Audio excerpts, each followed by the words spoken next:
Welcome to Awaken the Light Within, the podcast where we're going to explore the pathways to consciousness, freedom, and spiritual awakening. My name is Leanne Schweitzer, and today's episode is something truly special. We're going to dive deep into a profound metaphor from one of my favorite personal experiences in my life. Comedian and truth speaker Bill Hicks in his famous bit, "It's Just a Ride." And so I was talking to my husband, Roger, about, this moment when I really felt like I woke up, when I, became more conscious and aware. And I was actually at a Bass Nectar concert at Red Rocks. I think it was like a 3-night event. He did those like a ritual every single year in May. And this once, I believe it was Saturday night, it was like the end of the show. And, he brought up on the screen, it was like a carousel ride going around and round. And, he started to play, with beats behind it. Right. So if you've never heard this before, right, buckle up, because today we're going to unpack not only the humor behind it, but also the deep spiritual and existential insights that help us understand life's illusions, right? We're going to peel back the layers, break free from the patterns that are limiting us, that are holding us back from, and living from a place of love, freedom, and true presence, right? And so we're going to take you on a deep journey, and we're going to explore the metaphor, yes, but we're also going to spend some time reflecting on its implications for our personal lives, right? And so how we can integrate these lessons practically and what it means to awaken in today's society, right? In today's world. And so let's settle in for an exploration of the ride, stepping off of the ride, and what's possible when we have the courage to do so. And so before we dive in, we're just going to take a moment to breathe together. Wherever you are, let's simply breathe together. Take a full body breath in and release. One more inhale. One more exhale. Letting go of the day, the morning, the afternoon, whatever time of day it is, and wherever you are in the world, right? Letting go of the tension. Maybe it's your shoulders, or the thoughts that you might be holding on to. Right? I encourage you to just be here now, fully present, set aside all distractions, and we're going to start with Bill Hicks' metaphor, which forms the foundation of our conversation today, right? In his routine, Hicks describes his life as a ride at an amusement park. And so here's the quote. I'm going to read the quote to you, right? So, "The world is like a ride at an amusement park.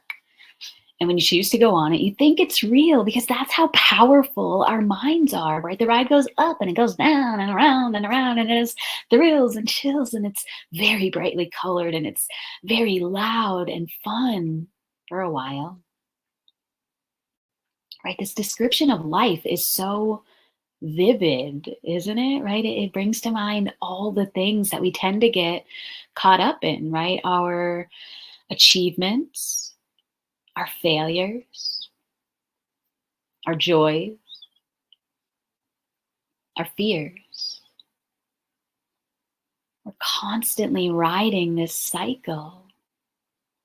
We're moving from one event or one emotion to the next, convinced, right? Convinced that everything we experience is the totality of life, right? It's fast, intense, exhilarating at times, and also exhausting, confusing, and overwhelming, right? And what Bill Hicks is trying to convey to us, he's trying to tell us that this constant motion is simply a show, a puppet show, if you may, right? It's a distraction, a kind of illusion.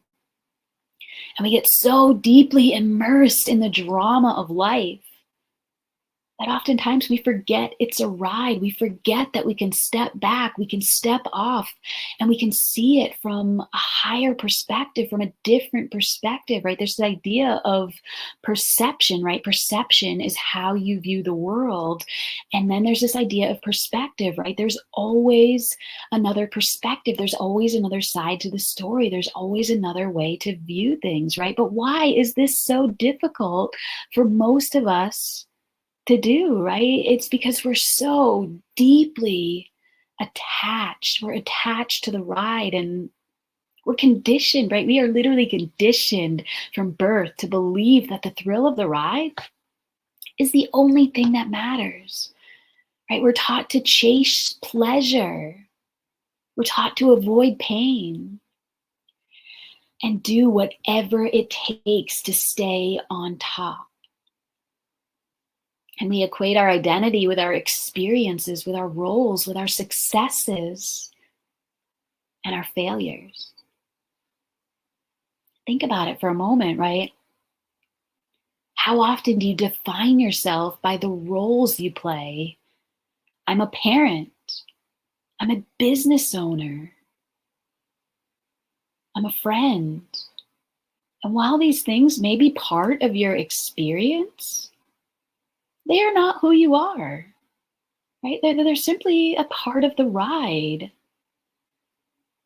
And so here's a question I want you to reflect on right now. Where in your life are you most attached to the ride? Is it in your career? Your relationships? Your finances? Your self-worth?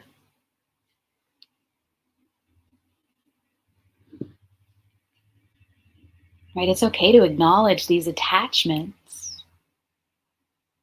In fact, becoming aware of them is the first step in letting them go. And so we're going to go a little bit deeper now, right? Because I don't like having surface level conversations. We're going to go nice and deep. So one of the biggest reasons that we hold on to the ride is because we believe that we can control it. Right? We believe that if we just work hard enough, hustle long enough, or plan carefully enough, right, we can control the ups and the downs. We can keep ourselves safe from the lows and stay in the peaks, in the highs, right? But that's simply another part of the illusion. Life is inherently unpredictable. No matter how tightly we try to grip to the ride, it has a way of throwing us into loops and twists when we least expect it, right? This need for control, it's rooted in fear, right? The fear of uncertainty, the fear of suffering, the fear of loss. And here's the thing, right? Hicks reminds us that this is just a ride. It's just a ride. It's just a ride, which means that all of these things that we fear are part of the temporary, let me repeat that, temporary experience, right? They're not the ultimate reality. And when we wake up to the fact that we can never fully control the ride, we begin to see the truth. We don't have to. Right? So let's reflect again, right? What are you trying to control right now in your life? What are you trying to control right now in your life? What are you gripping to so tight that doesn't bring you joy? Is it your job? Are you holding on to a job that doesn't light you up, that you dread waking up to every single morning? Is it your relationship? Are you stuck in this relationship that you don't even want to go home to at the end of every single day? Is it your health? Is it your future, right? What would it feel like to release that need for control? to release that need for control, even just a little tiny bit, right? So surrender, right? Surrender is not about giving up and it's not about becoming passive. It's simply about recognizing that life is happening for you and not to you, right? Life is happening for you and not to you, right? There definitely might be moments where it feels like it's like dagger, dagger, dagger. Why does this keep happening to me? Why does this keep happening to me, right? And in the moment, right, it's about releasing the need to control every single detail and instead trusting that you are exactly where you need to be, that on the other side, you will receive a beautiful lesson, a lesson that will be learned that you get to take into your future, right? There's a beautiful spiritual truth in this idea of surrender, right? And it echoes across so many traditions, right? In yoga, we call this Ishvara Pradidhana, right? The surrender to a higher power or to the flow of life. In Christianity, right, it's about trusting in divine will. In Buddhism, it's recognizing the impermanence of all things, right? The impermanence of all things. Change is the only constant. And so as we move deeper into this conversation, I want you to sit with this idea. Sit with this idea like, what if life is unfolding exactly as it should, right? What if each moment in your life is a stepping stone into the next moment, right? What if the highs and the lows are simply part of a greater plan, a plan of your soul's evolution, right? This is where we move from fear into love, right? From fear into love. And so, at the heart of Bill Hicks' message is this idea that at any moment, we get to choose between two fundamental energies, fear and love. Fear and love, right? And here's what Hicks says, right? We can change it at any time we want. It's only a choice. No effort, no work, no job, no savings of money, just simply a choice right now. A choice between fear and love.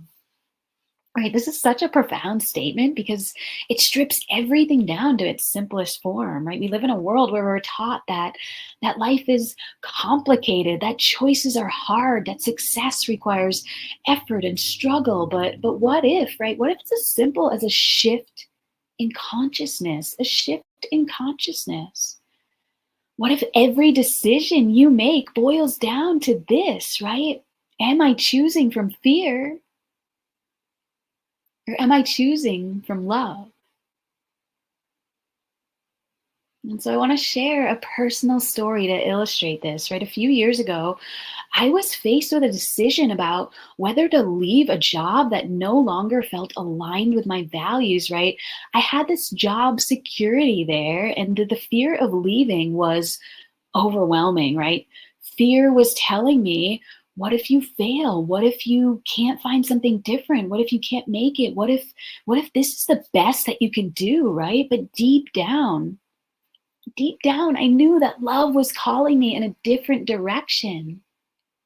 Love was saying, you deserve to follow your passion. You deserve to be fulfilled. And trust that you are supported, that you are always supported. And eventually I made that leap. It wasn't easy. It was really fucking scary. And it was so liberating. It was so liberating the moment that I had that difficult conversation. And what I learned in that process was that every time I choose love, the universe rises to meet me, right? Doors open that I couldn't have ever imagined. And the same is true for you, right? The same is true for you. And so for a moment, I want you to think about a decision that you're facing right now. Maybe it's big, maybe it's tiny, maybe it could be about your career or your relationships or your health or even your personal growth, right? And so ask yourself, am I choosing from fear or am I choosing from love? And what would it look like if you made this decision from love instead of fear? And so we're going to take this conversation a little bit deeper, right? Deeper into the realm of spiritual awakening, right? Awakening in its simplest terms. It's about recognizing the illusion of the ride and seeing beyond it, right? And so in spiritual traditions, right, this awakening, it's often described as waking up from a dream, right?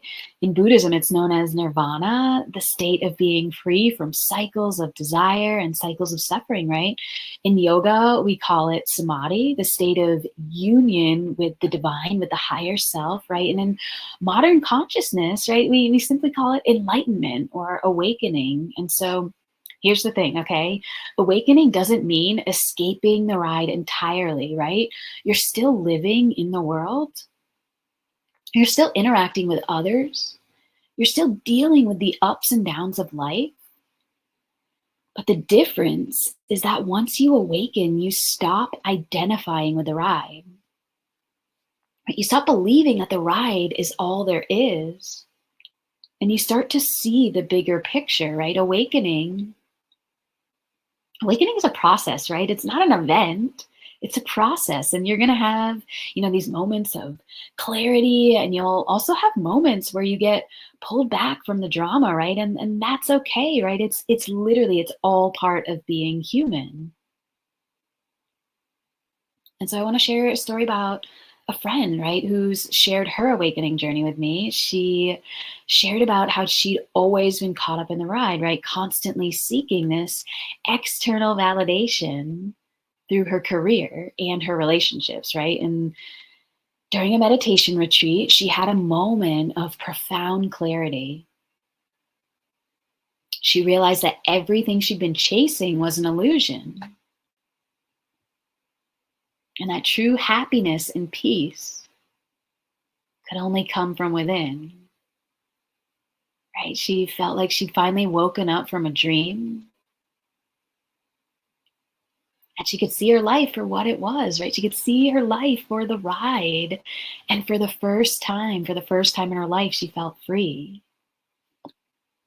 And what I love most, she didn't say that her awakening was perfect, right? She acknowledged that after her retreat, she still got pulled back into those old habits, right? But now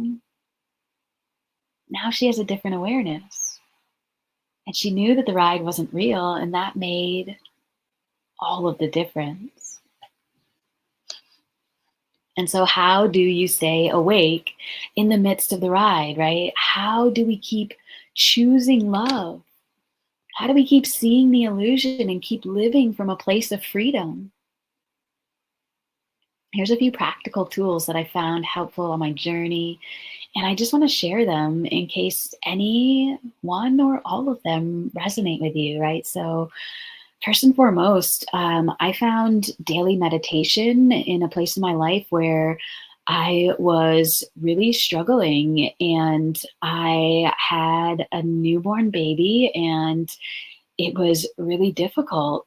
I started to meditate, and it was as simple as when I would breastfeed, when I would nurse her, I would just close my eyes and focus on my breath. Even if it was just for a few breaths, it allowed me to come back into that moment and remember, right? Meditation is one of the most powerful practices for stepping off of the ride.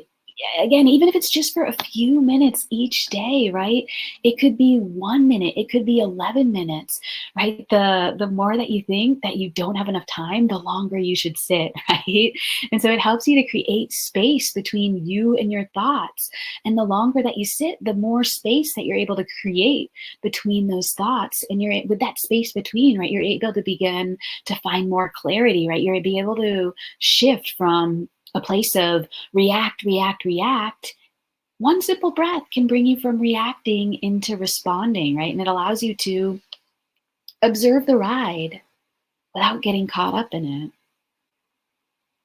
And so another trick that I learned was actually in the middle of the pandemic. I took a course on manifestation, and I was introduced to this idea of breath work. And so breath work, it can be, you could like go into I've been in, group settings before with like 200 people where we're all doing this specific breath work together.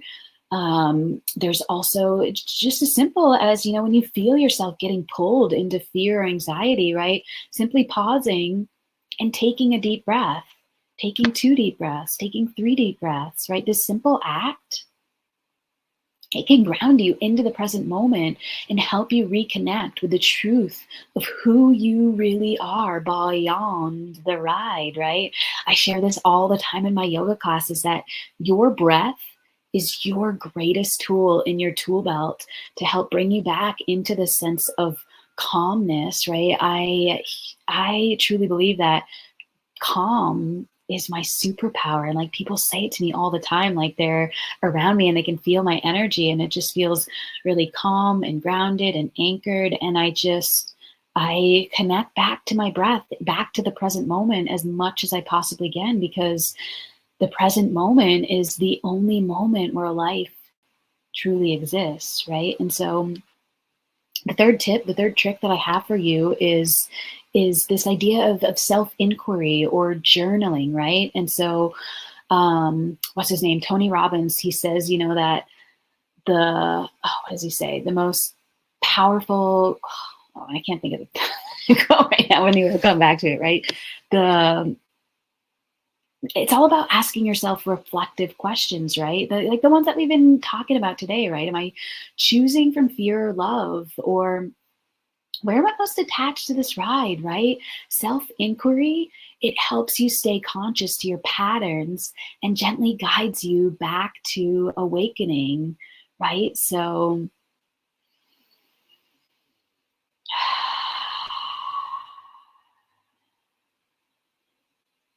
right, self-reflection, self-inquiry, and just asking yourself these questions, right? The quality of questions that you ask yourself determines the quality of your life, right? Sometimes it just takes you a moment to take a breath in and a breath out and come back into. That's the quote from Tony Robbins, right? The quality of questions that you ask yourself determines the quality of your life.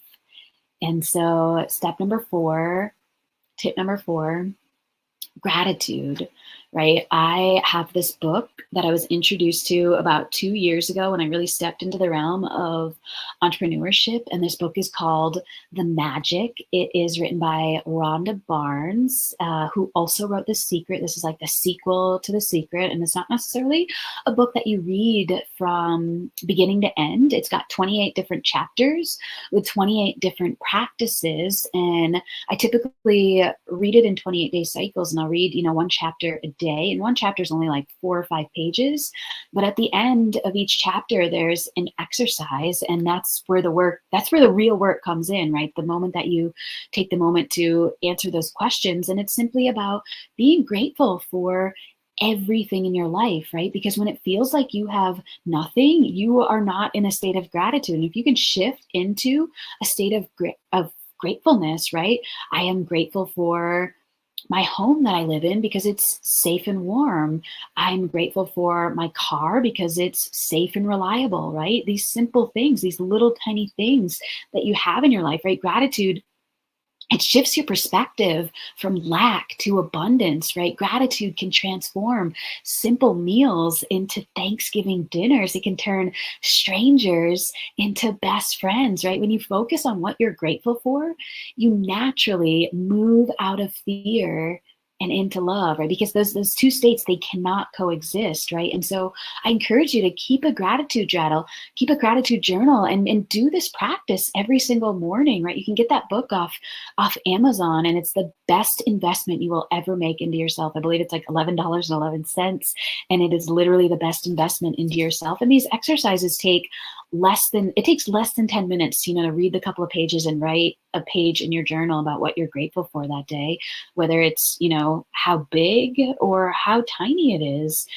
Gratitude has the ability to truly unlock the fullness of your life. And last but not least, the most important thing of all is community, right? Community, surrounding yourself with people who are also on the path of awakening, right? They say that your circle, the 5 people that you are closest with, is who you're gonna be most like. Their habits and stuff are what you're going to, do yourself. And so whether it's a spiritual group, or maybe it's a yoga class that you go to on a weekly or daily basis, or even just simply listening to podcasts, right?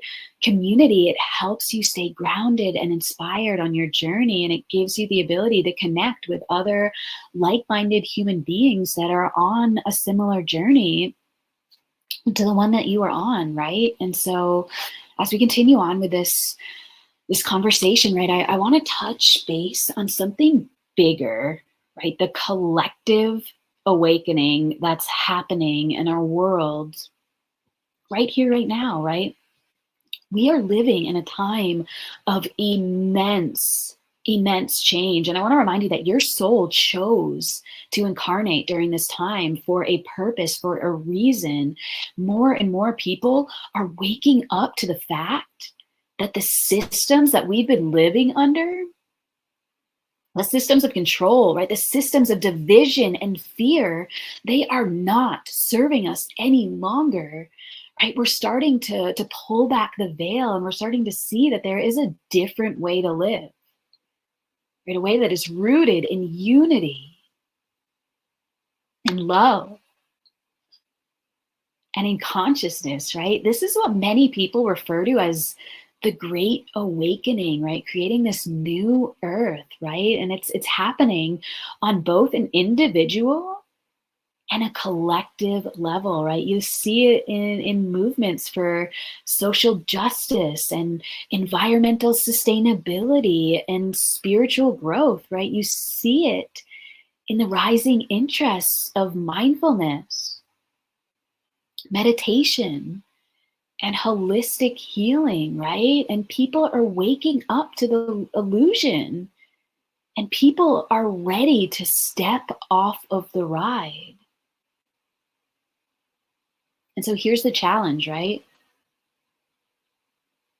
As more people wake up, the old systems will fight back. They are going to fight the fuck back, and fear will try to reassert itself. It will try and rear its big old head, right? To keep us trapped in the ride. And that's why it's more important than ever for us to stay grounded in love and to stay connected to our inner truth and to support each other, to support our community together on this path. Right. So another reflection for you, another question for you. How can you be a part of this global awakening?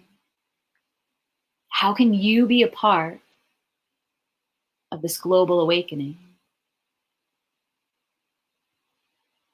How can you, in your own unique way, help others to see beyond the ride? Maybe it's through your work, your relationships, or simply the way that you show up in the world. Right? Every act of love, every moment of awareness, it contributes to the collective shift.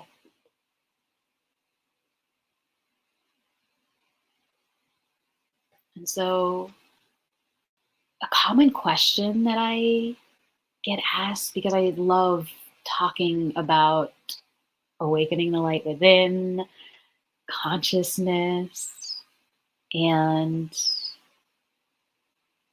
a lot of people say, I feel like I'm starting to wake up, but it's hard. I keep finding myself getting pulled back into my old habits, my old fears.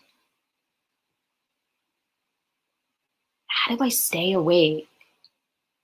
How do I stay on my path, on my journey when the ride is so freaking loud and so tempting? Right? And so this question shows that you are on the right path. And awakening is not about being perfect. It's about becoming more aware, more conscious, and more present. Right? Here's the truth. You're going to get pulled back from the ride from time to time. We all do, right? The ride is loud and it's bright and it's designed to keep us hooked. And we all just want to fit in, right? But the more that you practice awareness, the more quickly you'll recognize when you're getting caught up. And each time you recognize it, you have the power to choose differently. You get to start small. If you notice yourself falling back into an old habit or fear, pause and ask yourself, is this serving me? Is this coming from love or fear?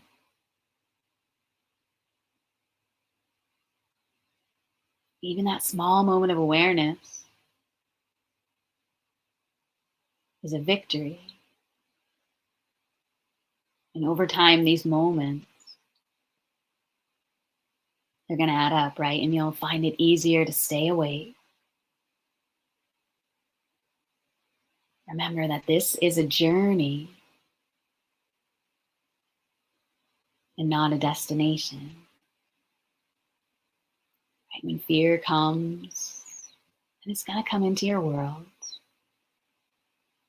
you have two choices, right? Fuck everything and run. Or you can face everything and rise. You get to choose. You always get to choose. So I want to leave you with one final thought. Life is just a ride, but you have the power to choose how you experience it. You can get swept up in the ups and the downs, believing that the ride is all there is. Or you can take a step back.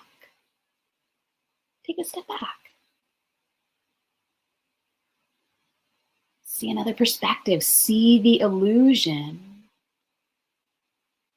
And choose to live from a place of love, awareness, and freedom. In every moment, you have the power to choose. You have the power to wake up. And the more you wake up, the more you realize that the ride was never the point. The love, the connection, the relationships, the presence is what truly matters. Thank you so much for joining me on this journey today. If this resonated with you, share it with someone who might need to hear this message, and let's keep awakening together, one moment at a time. And until next time, I'm Leanne Schweitzer, and this has been Awaken the Light Within. See you soon.